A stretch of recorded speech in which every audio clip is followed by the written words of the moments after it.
Ok, c'est Corentin et aujourd'hui je voulais revenir sur la réalisation de mon réel New York City, vidéo que j'ai postée sur mon Instagram.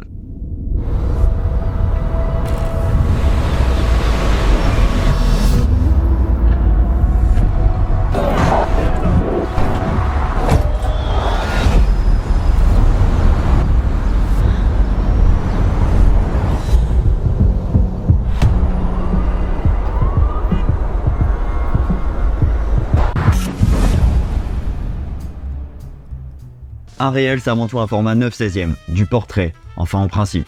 C'est d'ailleurs ce qui est le plus utilisé sur les réseaux sociaux. Et ce format est bien différent des traditionnels formats paysage 16/9e ou même des formats plus cinématographiques comme j'ai pu utiliser sur mes dernières réalisations sur la chaîne. C'est un tout autre exercice. Et étant donné que j'ai fait tous mes plans en format paysage, donc horizontal, pour d'autres raisons, cela a vraiment été un tout autre exercice, presque un challenge, que de garder finalement qu'un tiers de notre cadre. Mais il a fallu que je fasse avec. Pour vous remettre un peu dans le contexte, comme je l'ai dit dans ma vidéo annonce de retour, je suis parti 10 mois aux États-Unis, ça m'a permis de beaucoup voyager et j'ai eu l'idée d'ailleurs de faire une vidéo, un réel sur Instagram par ville visitée, en tout cas les grosses villes. Et je suis notamment parti à New York pour 4 jours à la mi-mars, c'était une deuxième pour ma part dans cette ville et dès mon retour, donc de la mi-mars environ à la mi-avril, j'ai travaillé sur cette vidéo. C'est plus de 100 heures de travail, c'était vraiment un énorme projet pour ma part. Pour ce faire, j'ai pu me servir de Final Cut, d'Apple Motion, de Logic Pro ou encore de Photoshop. Ce réel a fait plusieurs centaines de milliers de vues et je trouvais ça plutôt assez cool et intéressant de revenir avec vous sur quelques caractéristiques, sur quelques choix de montage que j'ai pu faire, notamment dans les animations et les effets que j'ai pu faire. Je vais peut-être être un peu bref et passer quelques étapes pour pas que la vidéo dure 1 heure. Ok, si je reprenais la première étape sur Final Cut, le dérochage. En principe, avec ce genre de vidéo, je fais 2 dérochages. Un premier pour déjà éliminer les vidéos inutiles et recouper tout ce qui m'intéresse. Et dans mon deuxième dérochage, je vais trier un peu plus, réorganiser ma timeline et essayer surtout de la diminuer, car même après mon premier dérochage, j'ai en général plusieurs dizaines de minutes. Et sachant qu'à la fin, mon réel, je voulais pas dépasser 1 minute de vidéo, ça fait encore beaucoup d'éléments. Donc voilà globalement à quoi ressemblait ma première timeline après le premier dérochage. Donc ça nous donne un gros projet de quasiment 50 minutes. Vous voyez que dedans, j'ai mis des blancs. Alors sur Final Cut, pour les ajouter, c'est option W. Ça nous permet d'avoir un plan vide où il n'y a rien dedans. Moi, je m'en sers surtout pour séparer les éléments. Je sais que ce ne sont pas des plans vidéo, ce sont simplement des espaces que je peux allonger ou raccourcir selon mes besoins. Globalement, ici, je m'en suis servi pour séparer, on va dire, les différentes activités que je faisais dans mes journées. Les différents lieux visités, par exemple. Et vous remarquerez aussi que mes plans sont colorés. C'est en effet ce que je fais à la fin de mon premier dérochage. Je vais trier mes plans en leur attribuant des couleurs. En fait, j'attribue ces couleurs en attribuant des rôles. Si je prends ce plan-là, par exemple, je l'ai mis en bordeaux, tout simplement parce que je considérais que c'était un de mes plans favoris. C'était un de mes plans qui était plutôt intéressant à traiter, quelque chose avec lequel j'avais envie de jouer en fait au montage. Petite précision, vous l'avez peut-être déjà remarqué, mon Final Cut et de manière générale tout mon Mac est en anglais. Depuis que je suis parti aux États-Unis, c'est vrai que j'ai laissé l'ensemble de mon système en anglais, je vais laisser comme ça. Ça me permet de continuer de manipuler un peu l'anglais tout simplement. Et finalement, c'est vraiment pas compliqué quand on connaît un peu le logiciel. Les mots sont généralement assez similaires. Et puis surtout, en montage vidéo, dans le monde professionnel, c'est souvent qu'on travaille en anglais. Mais pas de panique, je vais essayer de vous retrouver les termes français. Donc ici sur mon plan, on peut faire un clic secondaire et on a assigné un rôle audio ou alors vidéo. Et quand je vais sur par exemple le rôle vidéo, je peux ici éditer les rôles. C'est ce que je vais faire, ça m'ouvre alors cette fenêtre où on va pouvoir assigner une couleur par rapport à un type de rôle qu'on veut créer. Donc moi ici, comme je vous ai expliqué, je me sers des rôles principalement pour savoir quel type de plan j'ai. Dans d'autres types de vidéos, comme par exemple de l'interview, ça va plutôt être pour attribuer par exemple le plan principal, la caméra centrale, une caméra de profil, des choses comme ça. Donc personnellement, mes différents types de plans, c'était les favoris, ceux que j'adore, les plans que j'ai appelés must-have, ceux que je considère qu'il faut vraiment que je les mette dans la vidéo. C'était pas mes favoris, mais ils sont quand même intéressants. Ensuite, j'ai ma catégorie special, c'est tous mes plans où je sais pas comment les catégoriser. Je trouve qu'ils ont quelque chose, mais je sais pas. Donc je les mets dans une couleur. Je considère qu'ils sont pas à jeter, que je peux en faire quelque chose, mais à voir. Et ensuite, j'ai ma catégorie VFX et transition. Alors, vous l'avez peut-être compris, c'est pour les plans où je pourrais faire un effet dessus ou alors les utiliser pour une transition. Une fois que j'ai attribué les couleurs que je souhaitais, j'applique et ensuite, je vais pouvoir, comme je vous l'ai dit, les assigner de cette manière-là. Donc voilà en gros pour ma première timeline. Et ensuite, ma deuxième étape consiste à la dupliquer pour créer une deuxième timeline là où je vais réorganiser mes plans. C'est mon projet appelé Best of des Rushs. Donc voilà, je les trie par couleur et ensuite je les trie par événement, en fait par visite. Si par exemple plus tard j'ai envie d'un plan de cet endroit-là que je me souviens, j'y ai été 3-4 fois, je vais dans cette timeline-là et je sais que tous les plans que j'ai associés à cet endroit, je les ai à cet endroit. Ça fait beaucoup de mots endroits, mais je pense que vous m'avez compris. Et je précise que j'ai enlevé tous mes plans pour lesquels je n'avais assigné aucun rôle. C'est mes plans, on va dire, non utilisables. Mais je sais qu'ils sont toujours là, ils sont toujours dans ma timeline des rushs. Et si à un moment j'ai un blanc dans mon montage, je sais pas trop quoi faire avec ce que j'ai, je me dis ok, j'ai encore environ la moitié des plans où j'ai pas attribué de rôle. Peut-être que je peux quand même rechercher un peu quelque chose là-dedans. Bref, une fois toutes ces étapes de dérochage finies, j'ai pu commencer une V1. Et à partir de ce moment-là, dans la création de cette vidéo, c'est devenu différent. Tout simplement parce que je n'ai pas utilisé de musique. Et à ce jour, dans ce type de montage, c'était la première fois pour moi que je travaillais sans musique. Sachant que je voulais faire une vidéo dynamique, c'est assez spécial au début de se dire que tous les plans s'assemblent, mais sans le son, c'est vraiment différent.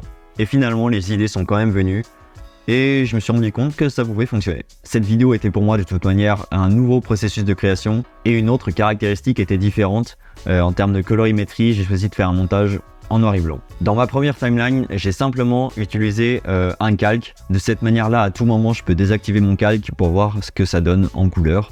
Et à tout moment, je peux également le réactiver pour voir à quoi va ressembler un peu mon rendu final, sachant que c'est vraiment un réglage basique. C'est absolument pas ma colorimétrie finale, c'est juste pour avoir déjà une idée, être un peu dans le mindset de mon projet. Rentrons un peu plus dans le vif du sujet. Et dès les premières secondes de mon projet, j'ai déjà utilisé une transition assez originale dans laquelle j'ai pu utiliser un peu d'IA. En effet, sur DALL-E, j'ai pu générer quelques images. Alors en gros, j'avais recherché des images de pellicules abîmées. Alors on voit que ça fait des pellicules un peu fausses, hein, mais là n'est pas le problème. Nous, ce qu'on voulait, c'est avoir de la texture pour créer cette transition. Donc en gros, voilà, j'ai plusieurs rouleaux de pellicules un peu abîmées que j'ai ensuite importés sur Final Cut et que j'ai utilisé sur simplement quelques frames, hein. C'est très très court. Là par exemple ici sur 2 frames, j'ai utilisé cette image là que je suis revenu ensuite recadrer, repositionner, et surtout, et c'est ça qui fait toute la différence, justement sans mauvais jeu de mots, j'ai changé le mode de compositing sur différence. Si je l'avais laissé en normal, on aurait simplement mon image zoomée avec du blanc et du noir. D'appliquer ce mode de différence, ça va nous permettre d'appliquer un filtre entre guillemets négatif sur mon plan en dessous, ici donc ma vidéo en dessous, et donc d'avoir cet effet de négatif avec la forme de ma pellicule, enfin ici le trou de ma pellicule, et donc ça crée cet effet que j'ai ensuite dupliqué sur quelques autres frames avec une autre image, etc. Le fait de simplement bouger un peu les paramètres ici d'échelle et de position nous permettent d'avoir une animation finalement très simple, facile à faire, et d'avoir quelque chose avec un rendu vraiment cool, je trouve. Enfin bref, voilà, je vais pas m'éterniser dessus, mais déjà là comme ça, j'ai été motivé à continuer ma vidéo, je trouvais ça plutôt cool. Toujours dans la continuité de dévoiler au fur et à mesure la ville de New York, on avance un peu plus loin, et là tout de suite, on avait une autre partie de la vidéo assez cool, ça va être entre guillemets un flash des panneaux one way. Les panneaux one way, il y en a partout aux États-Unis, c'est la voie à sens unique, et surtout à New York, j'en avais dans chaque rue. Je me suis amusé du coup à prendre plein de photos là-bas de ces panneaux-là, et ensuite de les positionner exactement au centre de mon image pour créer ensuite ce petit plan rapide, très rapide pour le coup, de mon panneau one way, mais j'ai ajouté un petit zoom avec un calque qui zoome au fur et à mesure l'échelle pour voilà, avoir un peu de dynamisme en plus dans le plan. Et là, cette fois-ci, dès la 4e seconde, je pose les bases très clairement. On repère la Statue de la Liberté qui est quand même le symbole de New York, et on comprend qu'on est sur une vidéo de New York. Je vais revenir sur ces petits effets juste après, mais avant tout, j'aimerais avancer un peu dans mon montage pour aller au titre. En effet, pendant mon petit périple à New York, j'ai déjà eu en fait 2-3 idées des caractéristiques de ma vidéo. La première étant du coup de ne pas avoir de musique, mais uniquement des effets sonores. La deuxième, de faire une vidéo en noir et blanc, parce que vraiment New York, c'est je pense le lieu parfait pour faire une vidéo en noir et blanc. Et ma troisième idée, je n'avais absolument aucune idée de comment j'allais faire ça, mais je me suis dépatouillé pour y faire un titre avec une transition d'une police sans sérif à une police avec sérif. En gros, la transition d'une police sans empattement vers une police avec empattement. Faut que je zoome peut-être un peu pour qu'on s'en rende compte. Si vous regardez bien le titre, on n'a aucune patte, et au fur et à mesure, les pattes se déplient. Je trouve l'effet super cool, et je trouve que ça rend vraiment bien. mais croyez-moi, j'ai passé plus d'une dizaine d'heures pour savoir faire juste ça. Et pour ce faire, je me suis servi d'Apple Motion. C'est du motion design de toute manière. Voilà le rendu final de ma police qui va au fur et à mesure devenir une police avec serif. En gros, ma première étape a été de trouver une police que j'aimais beaucoup, ma police finale, une police avec serif. Donc j'ai choisi celle-ci qui est Henri Didot même, et donc d'écrire New York City de la manière dont je le souhaitais pour le rendu final. Et ensuite, j'ai recréé toutes mes lettres une par une, même plus que ça, j'ai recréé les lettres trait par trait pour pouvoir avoir la possibilité de les animer ensuite. Donc pour ce faire, j'ai créé un premier titre vraiment simple de New York City avec uniquement une police en bâton. Donc l'idée a été sur Motion de créer des traits et tout simplement redessiner les lettres. Dans ma deuxième version, j'ai ajouté l'épaisseur sur les traits qui étaient épais dans le rendu final de la police. Sur la troisième étape, j'ai ajouté les empattements. Donc l'idée, ça a été de rajouter des traits pour recréer chaque patte. Et en gros, les étapes d'après sont de faire en fait l'animation entre une police sans sérif et une police avec sérif. Je vous passe un peu les étapes. Si je prends par exemple que la lettre N, les deux traits aux extrémités vont s'affiner, tandis que celui au milieu va plutôt s'épaissir. Donc là, c'est que ma lettre, et ici j'ai l'animation de mon sérif de N. Donc comme je vous l'ai dit, c'est simplement les pattes qui se déplient. Et globalement, j'ai fait ça pour chaque lettre. Elles ont toutes d'abord la version juste sans sérif de la lettre, avec la modification de l'épaisseur, et l'ajout du sérif pour recréer du coup cet empattement qui se déploie au fur et à mesure. Donc en termes d'animation, c'est pas bien compliqué, hein, simplement un keyframe au début et à la fin, éventuellement une variation de la vitesse, mais globalement, ce qui a été le plus dur, ça a été de refaire les formes une par une de chaque lettre, selon ma police Henri Didot. Et donc mon rendu final il est là, ça marche vraiment bien, je suis vraiment satisfait de mon animation finale, même si ça reste quelque chose où j'ai passé plus d'une dizaine d'heures pour quelque chose de très dissimulé dans la vidéo. En fait, si on n'y prête pas attention, on s'en rend même pas compte. Et aussi j'y ai ajouté ma petite rotation pour ajouter un peu plus de mouvement à mon plan.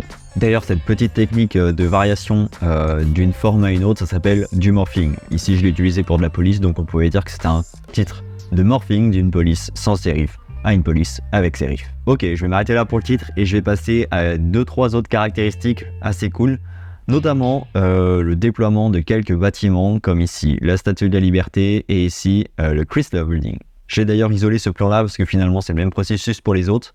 Globalement, l'idée c'était de faire jaillir du sol un bâtiment et histoire de faire devenir le plan encore un peu plus cool, de le faire se déplier.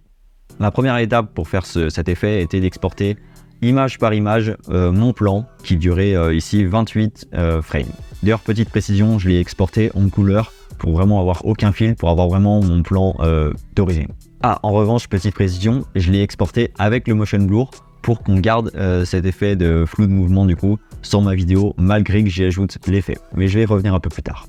Et donc la première chose que je me suis amusé à faire sur Photoshop, c'était de faire disparaître mon building, histoire d'avoir vraiment quelque chose de neutre, sans aucune animation, juste plus la tour. Donc pour ça, je me suis aidé de Photoshop, et je vais pas y revenir dessus dans la vidéo, parce que finalement c'est pas bien compliqué. D'ailleurs, on voit que c'est pas parfait, et ça c'était vraiment pas un problème hein, d'avoir des défauts. Là on voit que c'est vraiment fait à l'arrache, je m'en foutais, puisqu'à la fin j'allais quand même y garder ma tour. Donc voilà. Et puis une fois tout ça fini, je vous propose de repasser sur Motion. Donc là ici, j'ai mon projet final, mon plan final.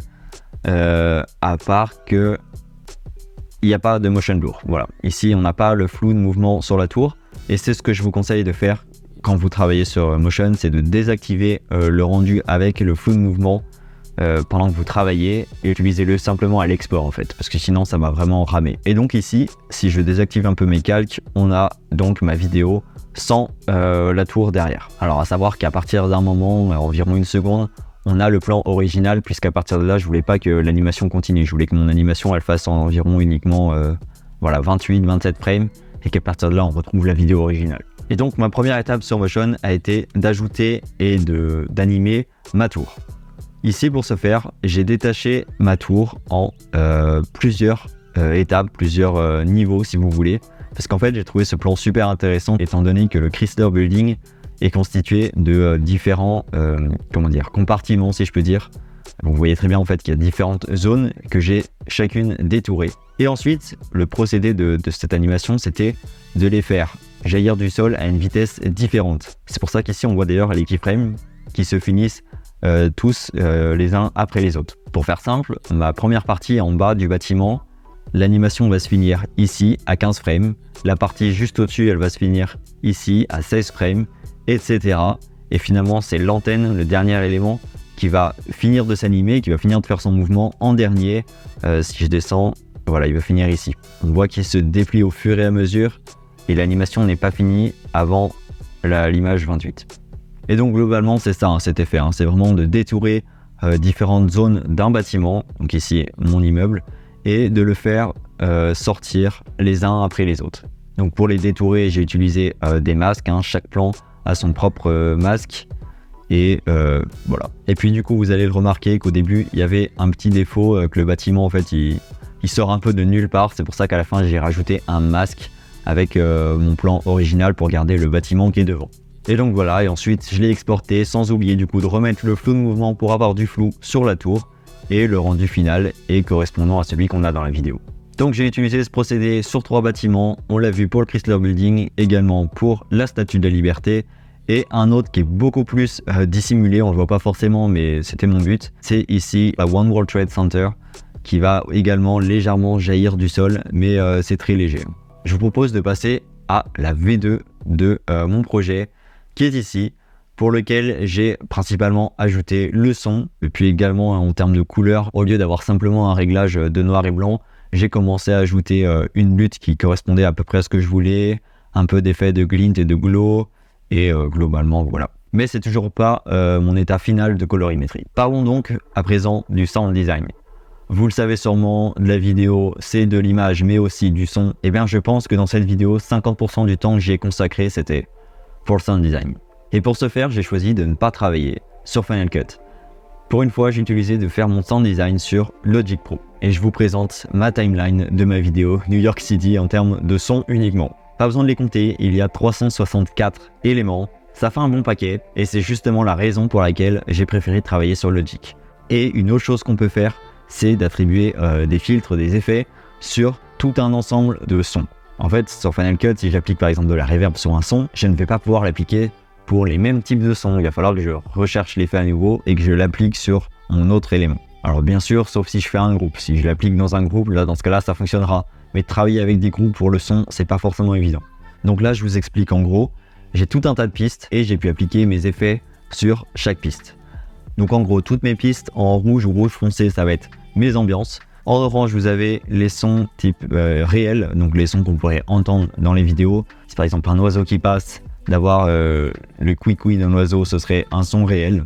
Le jaune ensuite, ça va être les sons irréels cette fois-ci, donc tout ce qui est des whoosh, des brasses et tous ces effets sonores plutôt assez cool. Et ce qu'on a d'ailleurs en jaune foncé quand j'ai appliqué de la reverb. Ensuite en vert, on a des pistes avec plutôt de la musique. Alors même si c'était une vidéo sans musique, j'ai malgré tout quand même utilisé des petits extraits de musique, vous allez voir, vous l'avez sûrement entendu en fait dans la vidéo. Et puis enfin en bleu, c'est des effets, encore un peu des ambiances que j'ai rajouté à la fin. Ça a été une petite couche d'effets d'ambiance en plus qui m'a permis d'harmoniser un peu plus la vidéo. Vous vous demandez d'ailleurs peut-être d'où viennent tous ces sons, où est-ce que je les trouve. Alors il faut savoir qu'il existe de nombreuses bibliothèques en ligne et personnellement moi j'utilise Epidemic Sound. Je vous en avais d'ailleurs déjà parlé dans ma dernière vidéo, mais vraiment je pense que c'est assez essentiel d'utiliser une banque sonore de ce type quand on aime travailler un peu le sound design. Cette vidéo n'est absolument pas sponsorisée par eux, mais c'est vrai que j'aime en parler puisque je trouve que personnellement ça m'apporte énormément de satisfaction d'avoir tous ces sons à portée de main. Bon, ça marche en anglais, là aussi encore une fois je vous le disais, dans ce secteur là c'est souvent en anglais. Donc si par exemple dans mes effets sonores je voulais avoir des sons par rapport à la ville de New York, j'ai pu taper New York directement et ici il me propose tout un panel déjà d'effets sonores par rapport à New York. Alors c'est pas du tout uniquement là que j'ai été chercher, j'ai utilisé des sons de plein de villes différentes je pense, mais ça me permettait d'avoir déjà une base quand j'avais besoin du trafic de New York. Qu'est-ce que j'ai d'autre? Il me semble que j'ai aussi été chercher des bruits de métro de New York. Mais une plateforme comme Epidemic Sound, c'est aussi très bien pour trouver tout un tas d'effets sonores irréels comme les whoosh. Enfin bref, ils ont plein de sons et c'est vraiment très utile quand vous avez besoin de couvrir toute une vidéo comme là j'ai eu, comme je vous ai dit, plus de 300 éléments. C'est plutôt utile d'avoir le choix lors de la réalisation. Enfin bref, fin de la parenthèse sur Epidemic Sound. Personnellement, j'opte pour la version payante parce que je trouve ça complètement rentable. Et d'ailleurs, avec le lien que je vous mets en description, vous avez un mois gratuit si ça peut vous intéresser. Je vais pas aller plus loin dans le fonctionnement de Logic, je vais pas commencer à faire des tutoriels dessus. Simplement, je voulais vous montrer à quel point c'était important, en tout cas dans ce projet-là, que j'utilise des effets sonores réels, irréels, d'avoir des ambiances. Je voulais d'ailleurs vous montrer un rendu de la vidéo sans les sons irréels, donc justement sans les whoosh et tout ça, pour voir déjà qu'est-ce que ça peut donner. Donc je vais les couper et je vais également couper tout ce qui est de la musique en vert. Je vais garder uniquement mes ambiances, mes effets sonores réels et les petites ambiances que j'ai ajoutées sur la fin.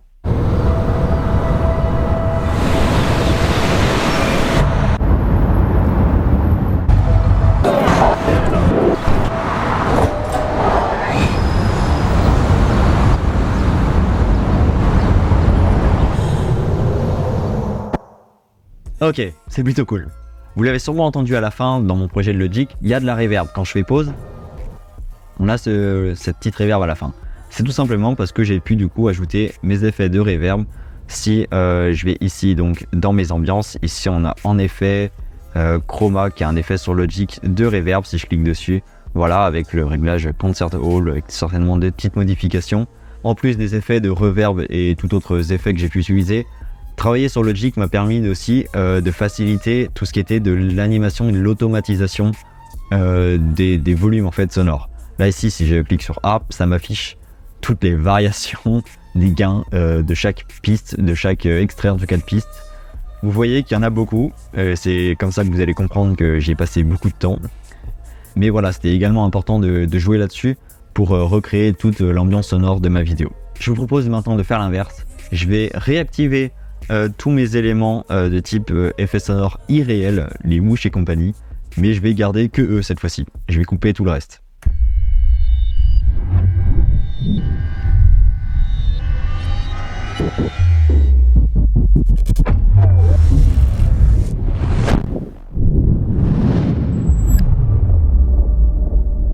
Je vais pas vous mentir, le rendu je le trouve aussi cool avec juste ces effets sonores irréels. C'est vraiment quelque chose de spécial, on a un peu l'impression d'être dans un film et on n'a vraiment aucun élément qui nous rattache à la vie réelle en fait. C'est que des sons très cinématographiques en fait, un peu bande-annonce de film. Et je trouve ça super cool. Bref, vous l'aurez compris, travailler sur Logic est devenu un peu essentiel dans la réalisation de cette vidéo, en tout cas pour la partie sonore. Une fois fini, j'ai donc pu importer mon sound design et réadapter légèrement la vidéo par rapport du coup à des petites contraintes que j'avais pu avoir pour le son. Et puis voilà, j'ai pu passer à ma troisième version qui honnêtement se rapproche vraiment de la version finale. Il n'y a plus beaucoup de modifications. J'ai surtout retravaillé en fait la colorimétrie. J'ai ajouté du grain. J'ai d'ailleurs utilisé le grain d'un créateur, un autre youtubeur que j'aime beaucoup. Un grain qui était vraiment sympa, qui correspondait bien à ce que je recherchais. Donc je l'ai dupliqué, je l'ai mis dans un groupe. Et ensuite j'ai changé le mode de composition, donc le mode de fusion, où j'ai choisi Soft Light, donc lumière tamisée pour le Final Cut en français. Et voilà, ça nous donne du coup un grain, pas forcément très fort, d'ailleurs je l'ai passé à 50% parce que je voulais pas que ce soit que du grain. Mais je trouve que ça y ajoute une petite caractéristique visuelle assez intéressante. Ça y ajoute un peu de texture. Et du coup pour ma colorimétrie, cette fois-ci je suis passé à une colorimétrie personnalisée plan par plan. Donc j'ai copié mes réglages globaux de mon calque de ma version 2. Je les ai appliqués sur chaque plan et j'ai ensuite été sur chaque plan, essayer de les retravailler, voir un peu qu'est-ce qui rendait le mieux. Modifier notamment le cleanse qui n'est forcément pas toujours les mêmes réglages selon l'exposition dans ma vidéo. Retravailler également la puissance des noirs pour avoir notamment des noirs assez profonds sans pour autant avoir une vidéo qui devient toute sombre. Et puis voilà, c'est globalement tout ce que j'ai fait dans ma V3. Et puis j'ai pu ensuite passer à la V4, la version finale de ma vidéo. J'ai encore une fois apporté quelques modifications mineures. Finale, j'ai ajouté du flou de mouvement un petit peu plus sur des plans avec de la variation de vitesse. Puis j'ai vérifié que tout était en harmonie, tout fonctionnait bien ensemble. J'ai vérifié que l'enchaînement des plans fonctionnait bien, étant donné que encore une fois j'avais pas de musique, que je travaillais uniquement sur une base sonore. Et puis voilà, j'ai vérifié que tout était plutôt bien en harmonie, je dirais. Et donc voilà en gros comment j'ai pu travailler sur ma vidéo Montréal de New York City. Vous l'avez compris, c'était vraiment un gros projet. Vous comprenez peut-être maintenant pourquoi j'y ai passé plus d'une centaine d'heures. En fait, ce projet il m'a permis d'évaluer mes compétences dans tout un tas de domaines, dès la captation jusqu'au montage, l'animation, le sound design, un peu la colorimétrie, de jouer un peu sur quelques effets spéciaux. Donc, enfin ouais, voilà, c'était vraiment un projet riche dont je suis fier d'avoir réalisé. Et puis voilà. Au moment où on sort cette vidéo sur YouTube, sachez d'ailleurs que j'ai sorti un nouveau réel sur Instagram récemment sur la ville de San Francisco. Alors c'est un réel quand même plus simple que ma ville de New York City, mais je pense que ça vaut le détour. Ça se passe sur mon Instagram. Quant à nous, on se dit à la prochaine vidéo. C'était Corentin.